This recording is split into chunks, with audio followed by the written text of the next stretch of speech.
আজকে আমরা আপনারা জানেন বাংলাদেশ চলচ্চিত্রের একজন উজ্জ্বল নক্ষত্র, তিনি 100-র উপরে ছবি আমাদের উপহার দিয়েছেন। বিগত 2/6/2025-এ তিনি মহামান্য হাইকোর্ট বিভাগ থেকে অ্যান্টিসিপেটরি বেইল নেন। পরবর্তীতে 6 সপ্তাহের শেষে আজকে নির্ধারিত সময়ের মধ্যেই আজকে 41তম দিনে আমরা বিজ্ঞ আদালতে স্বেচ্ছায় আত্মসমর্পণ জামিন চেয়েছি।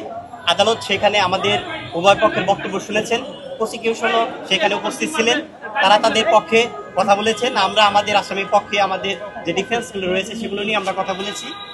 জোরালো আলোচনা শেষে, বক্তব্য শেষে এবং সাবমিশন আমাদের নেওয়ার পরে আদালত এটা অবজার্ভ করলেন এবং যেহেতু এই মামলাটা একটি একেবারে ঢালাওভাবে মামলা, আপনারা যদি লক্ষ্য করেন মামলার আর্জিতে 1 থেকে